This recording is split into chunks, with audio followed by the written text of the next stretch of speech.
Good evening. This evening, we have a very special podcast coming to you and on the Casey Ingram Show, where we talk local voices and speak truth to power. Today, we're diving into one of the most controversial bills out of Tallahassee, SB 180.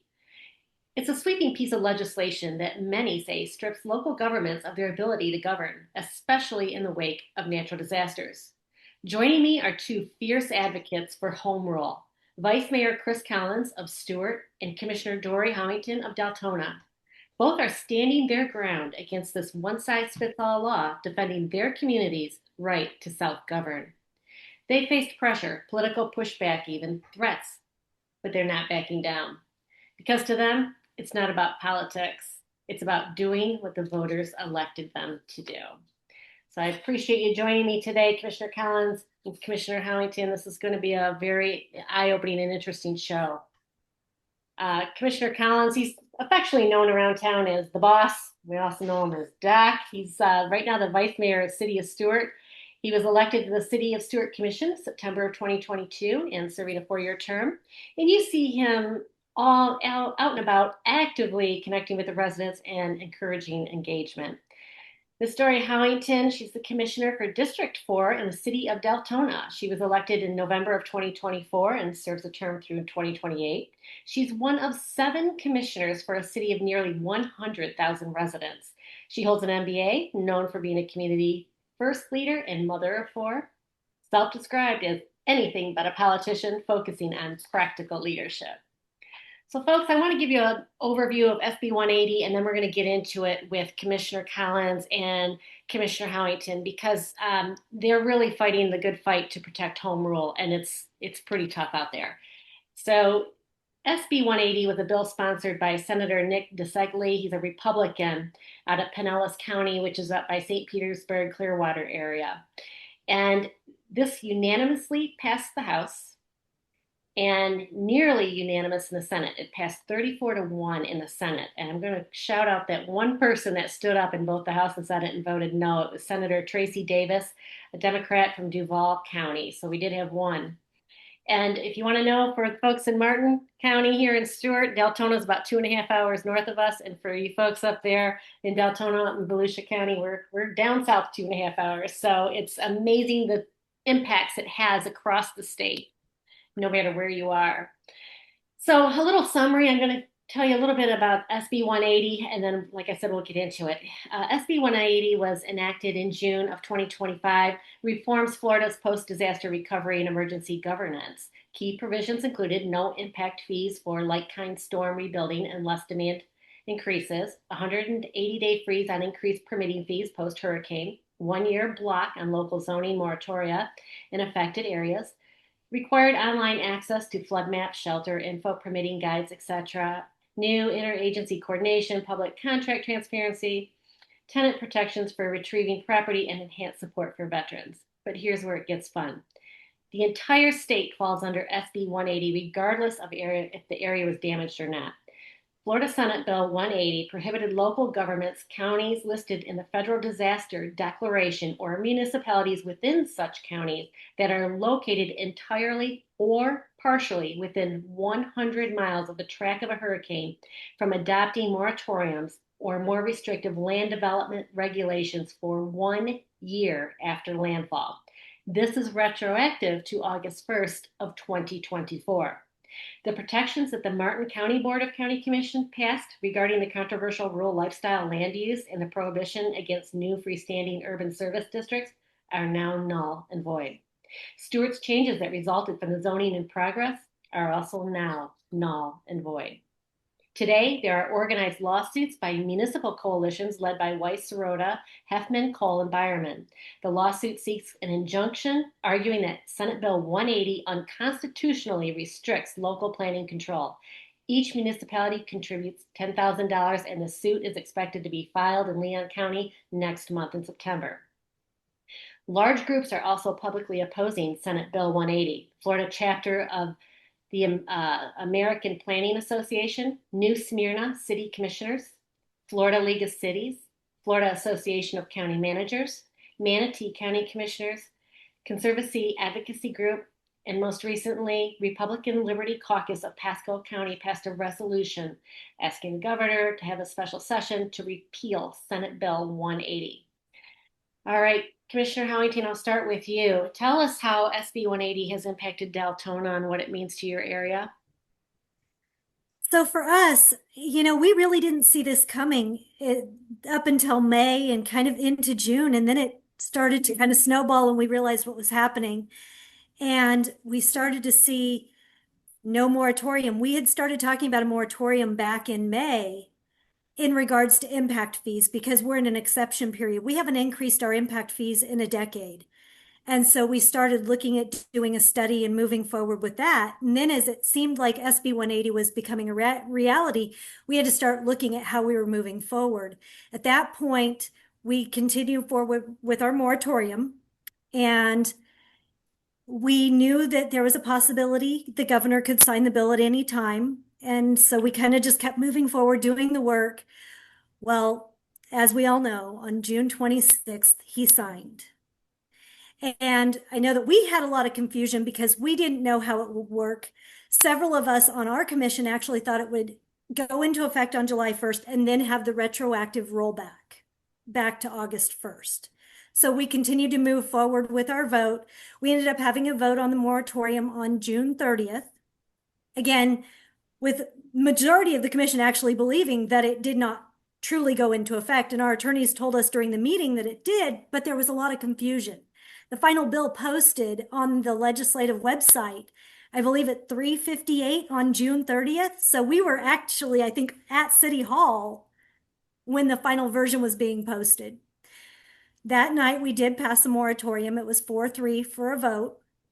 And we did that not because of hurricane damage, not because of emergencies or anything like that, but because we have infrastructure needs. We have a community that has not kept up the infrastructure with the growth. But just days before that, less than 24 hours after the governor had signed off on SB 180, we received our first pre-suit notification. At this point in time, I believe, from what I understand, we were the first city in the state of Florida to receive a pre-suit notification under SB. Now, where that becomes a concern is that this was not tied to any moratorium or anything that is specifically called out in the bill. Our pending lawsuit, which has now actually been modified, we had a lawsuit in place from March, and they've now amended it to include SB 180 as a reason for the lawsuit. It's a Live Local Act property.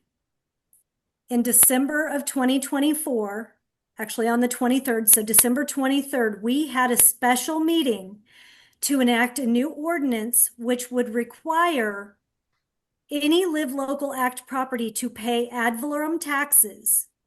And it also included a stipulation that commercial building would have to be on the first floor. So they would have to build vertical rather than horizontal.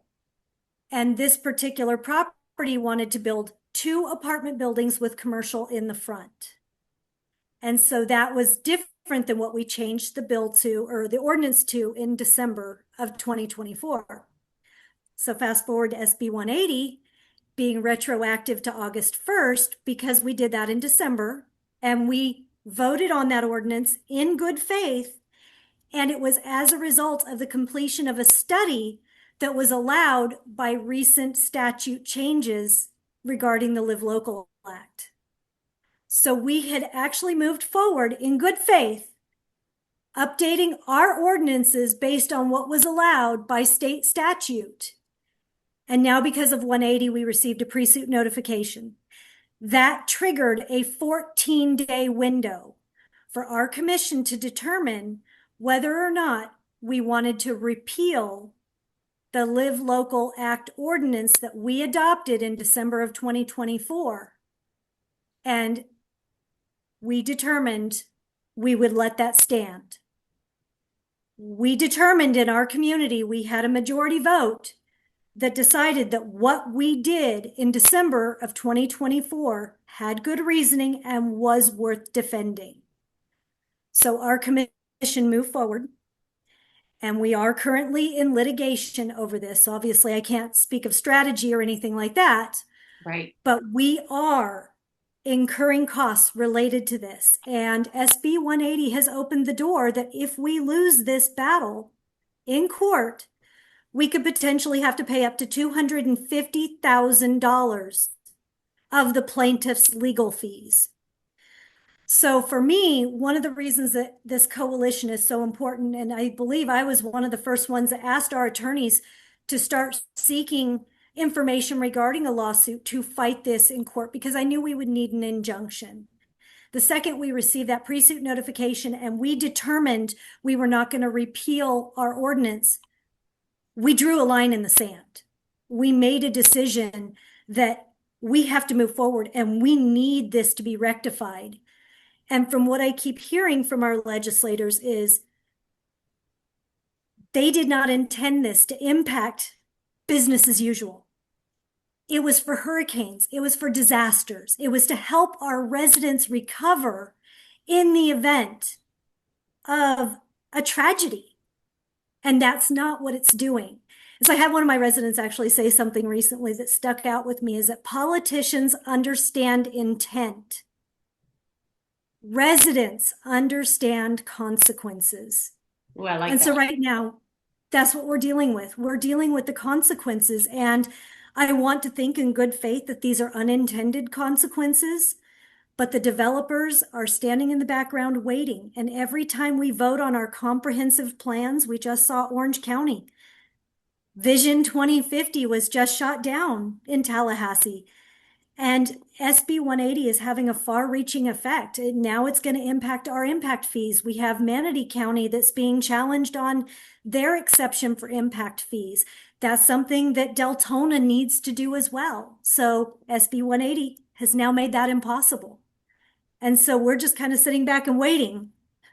Unbelievable. Commissioner Collins, I know you've got a lot to say about this as well as we're going through here in Stuart.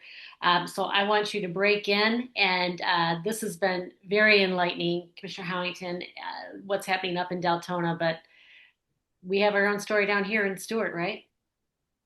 It's a similar story. It seems like we're all trying to do the best we can to represent our communities and what they want, how they want to grow or not, and at what pace and what that looks like. And these type of sweeping, overreaching, draconian, I'll use these type of words, this type of legislation homogenizes Florida. And, that was incredibly eloquent, Dori. So thank you. I'm a little rougher around the edges. So Thank hopefully you. yes, I'm a little rougher. People move to different parts of Florida, different counties and cities for particular reasons. Each one of our cities and counties has a unique charm that draws people to it. When you often the conversation can be around property rights of developers, but I think what's often missing are the property rights, the quality of life, the investment that people have that have moved to this particular place and for what reasons. When you homogenize the entire state, when you say, state legislature, that the people that the residents of that municipality have elected to make the decisions that reflect their values, that they circled those little bubbles and said, I pick this person to make these decisions. When you override that ability and you homogenize the entire state, you disenfranchise the local voter. You disenfranchise the residents of Florida because there is no one city that reflects all of the cities of Florida. So when you have this kind of broad-reaching brush, which I'm happy to borrow your optimism that it was unintentional, though I fear it wasn't. Commissioner Collins, was there any Yes. opposition sent up to Tallahassee that you know of from any, local boards? So I'll do our quick story just to give context for the city of Stuart. Is we spent 7 months in a zoning in progress to address the phenomenon in the city of Stuart of apartments. We had a rash of maximum height, high density apartments, which our local voters overwhelmingly said in the last two election cycles, no, thank you.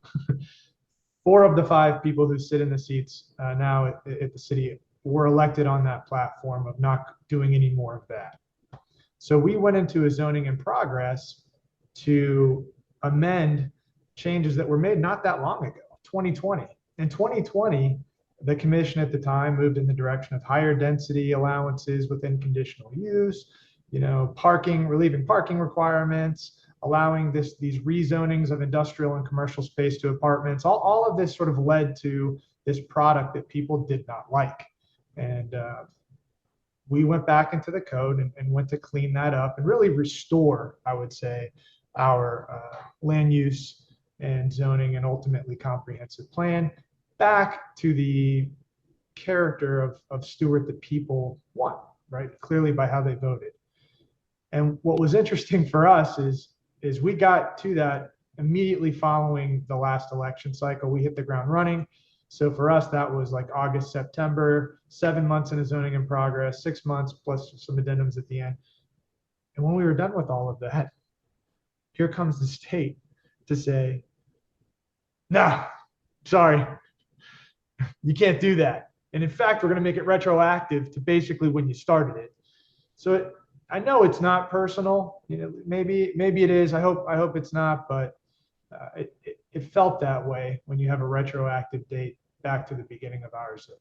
So we have not yet voted. Our vote to formally rescind or not will actually happen on the 11th of this month. So this Monday coming up. But my hope is that we also hold the line. My hope is that, the majority on our board is willing to do what you guys are doing. And I'm beyond impressed with you, Dori, and what's going on over there. You guys have really put wind in my sails. Sometimes it can feel like, how it is, you're the only one Yes. fighting. But Yeah. to see you guys in Manatee County, in Orange County, and I think Miami Beach, there's a lot of these that are quietly experiencing similar issues that I believe are going to be joining this lawsuit. And it shouldn't have to be this way that we would band together to sue the state, but all things happen for a reason. And if this can start to bring unity across municipalities so that there's some checks and balances within the state, if we don't do something, this was an earlier quote from one of the Orange County commissioners, it's going to be worse next year. If you don't push back, God knows what they're going to do next year. So an injunction with SB 180 is really the only solution I see. And for me personally, until we join that lawsuit, until I can really talk to Jamie Cole, who's that attorney, and really get their opinion on should we be rescinding this or not? What's going to be showing the most amount of damages for the city? Is it having to have rescinded that, or is it getting sued? I want to talk to Mr. Cole and that law firm before I make any sort of decisions on rescinding anything. This is sort of my perspective. As I think back to, the Live Local Act was just a couple of years ago. I think that was SB 108, if I recall. I may be wrong on that, but I think it was the same digits, just in a different order, interestingly. There were two. There was 250, and then a second one that may be 108. The Live Local. That was the first chunk of taking away home rule. And when we talk home rule, folks, you're getting it. This is taking away our community's voice to keep the unique characteristics of our community intact. Commissioner Collins, I loved what you said, homogenize Florida. That's exactly what it'll do when you start taking away all the local regulations that we have to protect our quality of life. And for both of you, I'm going to start with you, Commissioner Collins, first this time. Both of you have taken strong positions against SB 180, and I know your respective commissions are somewhat divided, with some colleagues supporting you and others pushing back. Can you talk about what it's been like navigating that dynamic, and has it made advocacy harder or helped sharpen the conversation? My goal has been, I heard, not the name drop, but Jackie Lippish. You're not going to know who this is, Dori, but one of our local, she was on the South Florida Water Management District board. I had a conversation with her early on when I was getting frustrated. During my election cycle, it was 4-1 on every vote. So I was the odd man out, and I was getting frustrated. And I talked to her, and she said, stop trying to convince your other board members. Just stop. Convince the public. Teach the public. Show the public what's going on, and that's how you change it. And so that's been my sort of battle cry, is if it seems like there are false narratives flying around, if it seems like there's confusion, is trying to cut through that with clarity and show people what's happening, because ultimately a well-informed public makes it very easy to do the right thing on the dais. People show up, they send emails, and we're not just in a little vacuum. Nobody in the room. And what do you have to say, Commissioner Howington? I can reread that if you like. It's a little lengthy. I think I'm okay. So some of the challenges that I've been facing is right off the bat, immediately after we had the moratorium vote, my mayor actually called for the governor and the attorney general to remove the 4 of us from office. Nice. Wow. And I believe that he has actually written to them. I know that he did tag them on Facebook in a post that he made. And I will admit, I actually have a current ethics complaint filed against me by a Deltona resident who also is affiliated with the building industry. And so, we've got an uphill battle, but the way I see it is I was voted to protect the city of Deltona. And we have a very, very, very distinct org chart. At the top of our org chart is the citizens of Deltona. Awesome. And I have to protect them, and I have to protect their interests. And just like Commissioner Collins said, I'm hearing that they don't want the overdevelopment. They don't want another 5,000 apartments to come into the community without us getting our infrastructure in place. Correct. And right now we just don't have those things. And so I have to stand back and listen. This is a hill I am willing to die on because it's what my residents want. And when I took my oath, it was to protect the city and uphold the laws. But when I see a law that appears to be flawed, and make no mistakes, I really encourage you to talk to Jamie Cole. Mr. Cole has really dug into this. I've spoken to him at length, and there are multiple areas where we have problems with this bill. Mm-hmm. And it does truly sound that the intent was not to do what we are seeing, and that it was truly to help our residents. And I don't think there's any one of us out there on any commission that would not want somebody to be able to rebuild after a hurricane. And we live in Florida. That's what we do. We get out there, we throw sandbags, we help people move debris. I can't imagine trying to prevent somebody from doing that. But these consequences and having the people I'm being attacked on Facebook almost daily. They're saying how the moratorium is going to make us lose all this money. Well, I did the math on this Live Local project. If they succeed in their battle in court, the cost to Deltona would be about $300,000 a year. Over 30 years, that's $9 million. For one project. For one project. Right. And right. For the city or for the county of Volusia, that total comes to a $24 million to the tune of about $800,000 a year for 30 years. There are real dollars attached to these situations. And if we don't get the money out of these projects, it's going to come from existing residents. So the people that we're trying to protect through SB 180 and the emergency orders, those are the people that we're going to hurt in their pocketbook. Mm-hmm. And so when I get these attacks and people telling me that I'm violating my oath, am I truly violating my oath if I was elected by people to protect them and to be their voice? So from that angle, I have to do this. I'm not here for myself. I'm here for my residents. And if they want me to fight, I will fight. And that's why I'm here. And that's why I'm screaming from the rooftops, asking everyone to join this battle. Because it's hard. Like you said, when it's just one of us doing this or being out in the forefront, We do. We take the heat. And it's hard to stay firm. It's hard to stay strong because they try to break us down with everything they can. And to that, Commissioner Collins, you can speak a little bit to ethics complaints as well, and Oh yeah. some threats. Let's put it out there. This is the kind of things that are going on behind the scenes, and for you and Commissioner Howington to just stick to your guns and say, "I'm going to represent the people," and you're doing what you feel is right for the communities to protect the communities, despite what's happened. I want you to just talk a little bit about that, Commissioner Collins, because you've seen a lot too. At the end of the day, right, when you're in that room, when you're making those decisions, the we have 5 seats. Those seats are the only people in that room who are there to defend the interests of the residents overall, right? You've got developers there, you've got highly paid consultants and lawyers and everybody that they could hire to have there representing their interests.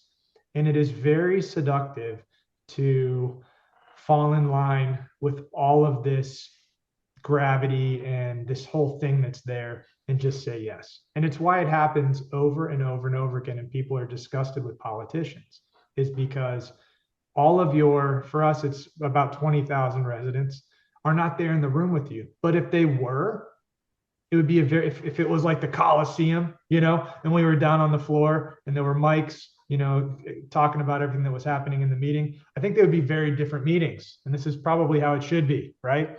Is if all of your residents were there to go boo or yeah, right? But that's what you got to hold on to when you're in that room and you're in the pressure cooker, when lawsuits are coming in, is when I go to the coffee shop or church or whatever, how is the average human being that lives here going to feel about the decisions I'm making?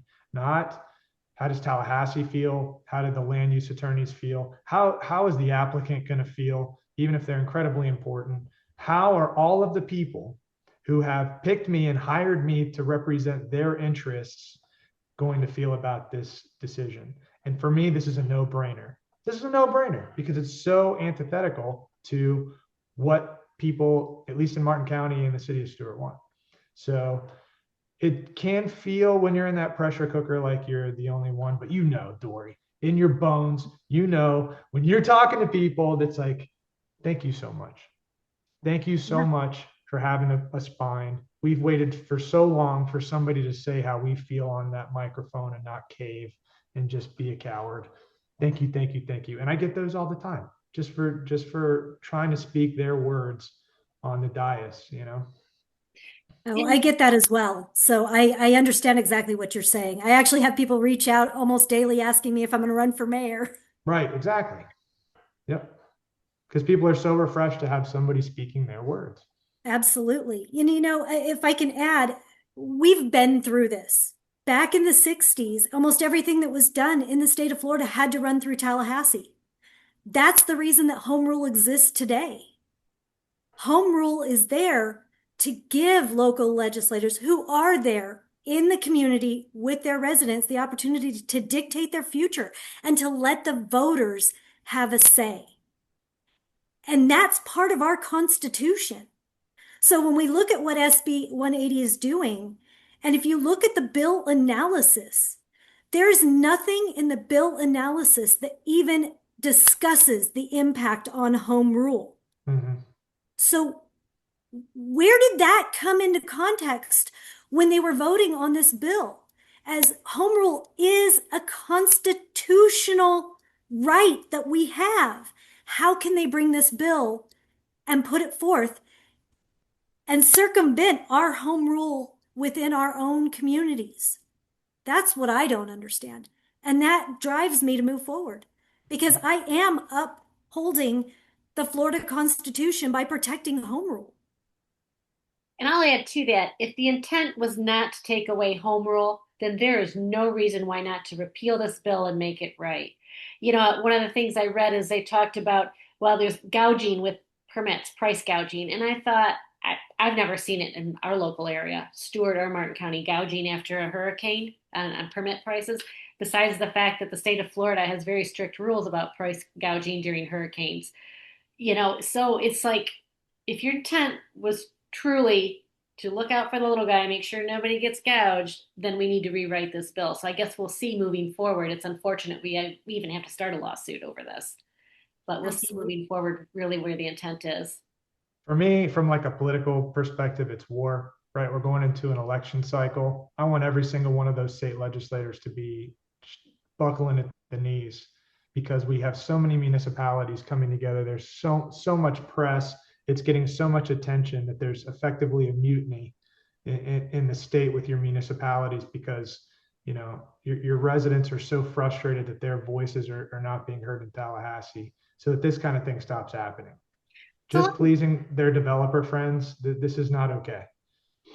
let me ask you this. This is a good conversation to have, Commissioner Collins, to that point, because you hear the whispers behind the scene, folks. I don't have proof of this, but the whispers behind the scenes is that if they don't vote a certain way, your state legislators, the money that their communities need back home will not be sent. They'll withhold that fund. So they kind of strong arm them into vote. So if that's going on, how do we get on top of this? Uh, I mean, at some point, your happy meal and blood money, if you're destroying my community, isn't worth it. And, when I ran 3 years ago, you couldn't get elected, right? Unless you had all the right people backing you. Well, that's not true anymore. You can call it, the Trump effect, this post-Trump era. Social media and people understanding what's going on has a far-reaching impact. And if it takes, you know, us publishing on Facebook what's happening to change local seats, city and county, that can happen to Tallahassee representatives too. Something like this can go up the chain and start replacing the butts that are in seats in Tallahassee races as well. You guys are not immune. And, maybe we'll see. Maybe that's what this is the beginning of, is a little bit of pushback from the grassroots, for who are in those seats. Because a lot of people don't realize you got to raise 200,000 to 2 million bucks. When I talked to Toby Oberdorf about it, he said you got to raise 200 to 2 million, depending on the state legislative seat, for a job that pays 20 grand a year or something like this. Yeah. Tell me how that's healthy. Does that sound like a not corrupt deal? Yeah, I So, couldn't even imagine. I think it's $18,000 that they get paid. right. That just, But in to this new go up there. era, of people knowing what's going on, right? Maybe better people start running for those seats and people know what's going on. And all of a sudden, you don't have to raise $500,000 to get that seat. And then the whole thing starts getting messy. So Yeah. honor your local municipalities, honor home rule. The big developers are doing just fine. Let our people breathe, right? Traffic is brutal, flooding is brutal. Give us a break. Back off. Yeah. And the unique Let us characteristics. pause. Right, right. And the unique characteristics of our community. We want to keep them. This is what makes Stuart special. This is what makes Deltona special. This is what makes Cocoa Beach special. Right. You know, um, I know that Commissioner Collins, because I'm local here with him, I know he's had to deal with this, and as well as Commissioners Giobi and Reed. But there's been some pundits here locally that have said this legislation was passed because of you, Commissioner Collins and Giobi and Reed. Have you heard any of that up there, Commissioner Howington? I have heard comments, not specifically about me, but more in general, that they do blame local government for some of the problems that we see in the communities. And so they do feel that maybe they should bring that back in-house to Tallahassee. And I disagree. One size fits all just doesn't work. It might sound great in theory, it just does not work. So yes, I have heard that sentiment.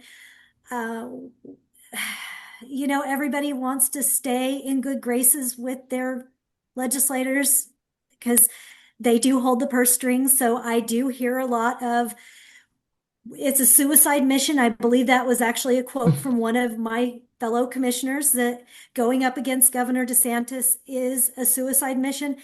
I don't see this as a suicide mission. I see this as, let's correct the issue. And if they came in tomorrow and said, let's do a special session, let's fix the problems, I would be the first person to jump on board and say, let's do this. But that's not what I'm hearing. What I'm hearing is, we'll fix it next session. We know it's Mm-mm. bad. but No. let's wait. We'll take care of it in the next How session. did that go with Live Local, right? Yeah, Right. And yeah, live local. Again, I'm still living that pain because that's my right. lawsuit.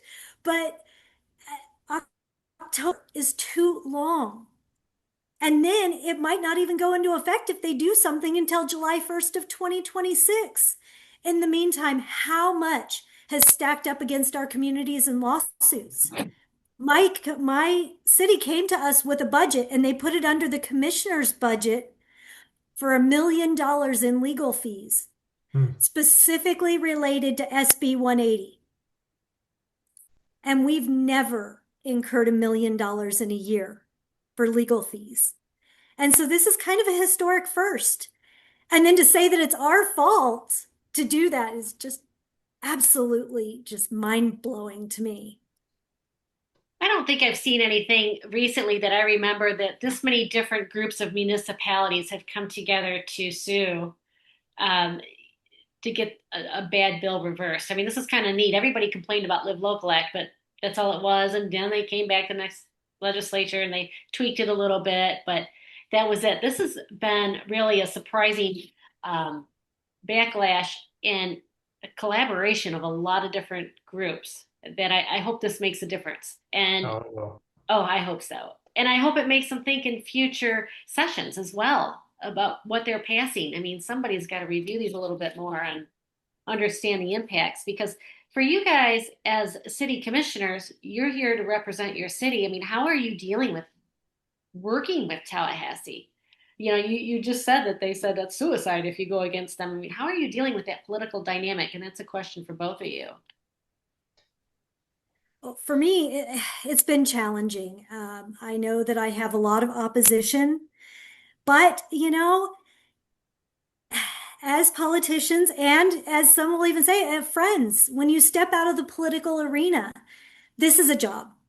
And so, truthfully, you should still be able to have those relationships, should still be able to go out in public and interact with people and things like that. And so far, our legislative representatives here have been great about that. I have had a conversation with a couple of them. They have had some town halls here since Live Local, or not Live Local, I'm sorry, SB 180 passed. And we are cordial, but there is an underlying tone of you can tell who's on what side of the fence. And I do kind of question how this will impact me in the future because I do want to be here to help my residents. But will that happen? Because I know there's a lot of deep pockets who are going to come after those of us who are fighting back. And again, like I said, my mayor's coming out against us and he's asking the governor to remove us. And how does that work for us? Because we're just trying to do what our residents are asking us to do. And so how do you look at those other commissioners and councilmen that are out there and they're upset? And I know that I have spoken to a lot of people who are actually afraid to do what they know is right because they're afraid of the backlash. So this has become a hard dynamic, specifically up here in Volusia County for a lot of people. And I know I've actually heard that some people are waiting for a second wave with the lawsuit because they want to see who those first cities are that really come out there to stand up. And that if we can get enough people to stand up, then they'll join us. But they're afraid to be part of that first wave. Right. And that's what we're really hearing is we're afraid. I, I like DeSantis. I know there's a lot of frustration right now being pointed at Ron DeSantis, but I really appreciate it, man. Like how he handled COVID. And I'm a Republican. I'm a conservative Republican. And I feel like if he was vice mayor of the city of Stuart, he'd be doing the same thing. I think he would be pushing back for his residents, because it's not just a red or blue thing, but what kind of quality of life are families, people with kids, traffic in my city, what kind of quality of life, if we're conservatives, if we are Republicans, right, and we have a Republican supermajority, right, we don't all want to have apartments. We don't want to do the 15-minute city thing. Like we're not supposed to be for this. And Coulter and Pulte and all these guys should be able to live and make a living without having to do this to all of our charming little, Martin County is a simple life, man. You could move to Palm Beach and have a busy, keeping up with the Joneses life. We chose to live here because it's low key. It's beautiful. Don't winter park my Martin County, man. Like, and I know Ron, I'm low probability he watches this, but if he is, Ron, dude, if you were here, you'd be doing the same thing, man. So I have faith in you. I have hope that, these guys are really busy, especially when you're in session. It's a hurricane. That if there's enough of a pushback to get enough awareness and attention for them to really start looking at this and go, okay, fair enough, maybe we didn't think that all the way through. Maybe that wasn't the best move. And whether it's an injunction or next session, my hope is that these guys, that they're not just bought and paid for. These are people who were able to push back, like I said, during COVID, or when times were a lot harder and there was more pressure. So that's kind of my hope. I have faith to that extent. Like I'm pro Ron. I'm not an anti Ron guy. So. Yeah, and I will echo that sentiment because, right, it's interesting. I'm a Republican as well, but we are a nonpartisan city, and this is a nonpartisan issue. This is an issue that just impacts our residents at that level. And so you're right. I agree. I think a lot of our representatives up in Tallahassee would probably do the same thing if they were in our shoes. I had a great conversation with Representative Tremont when I was up in Tallahassee during session, and he told me that he sat in our seat, and he said that our jobs are by far much harder than his job that he has as a state representative, because we are out there on the day-to-day with our residents, facing them. We make a vote and we face them the next day. So it's very interesting, because I do think that there's a lot of them that would be in our same shoes if they were in that local seat. And to your point about it being nonpartisan, you can say that is across the vote for it. There was 141 votes and only one person voted against it. So this Democrats, Republicans, everybody was supporting this. Yes. So here's a question for you both. Barring a repeal of the bill, what would make it acceptable?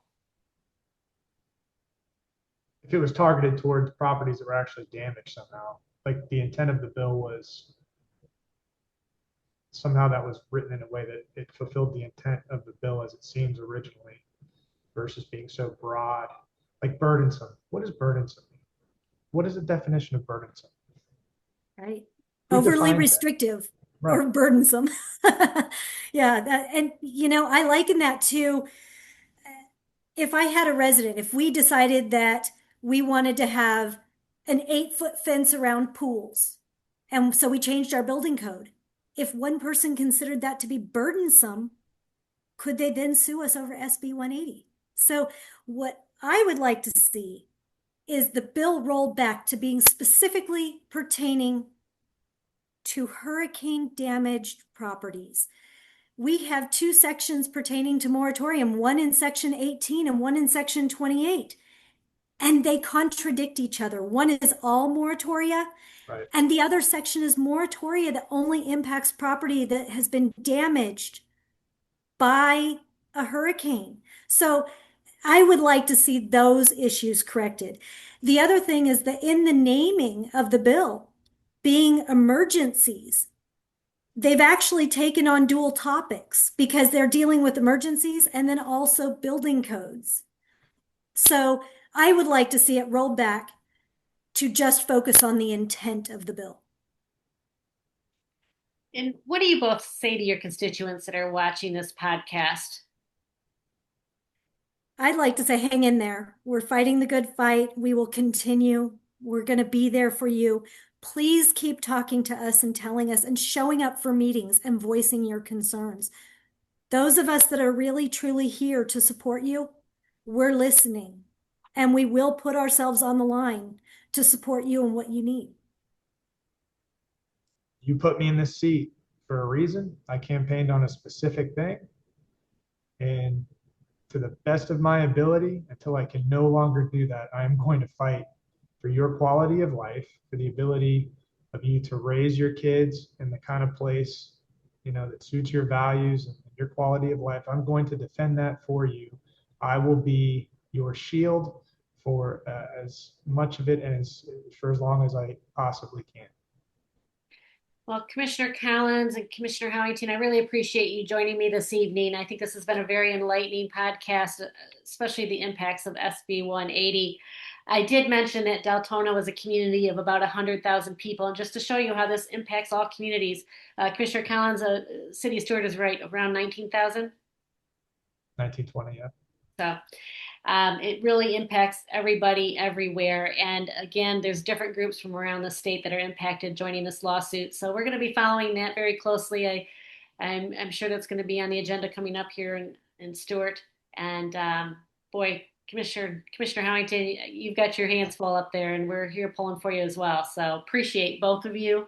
It Thank takes you, a Dori. strong leader. Keep fighting the good fight, Dori. You're not Yes, alone. thank you. You as well. Yeah, you're not alone. We need to stay strong together. Yep. And all things happen for a reason, this was Absolutely. supposed to happen this way. So now we're friends. It's God's will. That's right.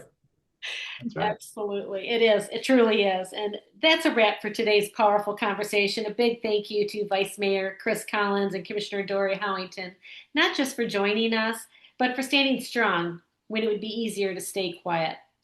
Your courage is a reminder that local government is often the last line of defense for the people's voice. As SB 180 reshapes the relationship between the state and city, it's up to us to pay attention and to stand with those fighting for our communities. Thank you for listening. Until next time, stay informed, stay engaged, and never underestimate the power of local leadership. Thank you both. Thank you. Casey.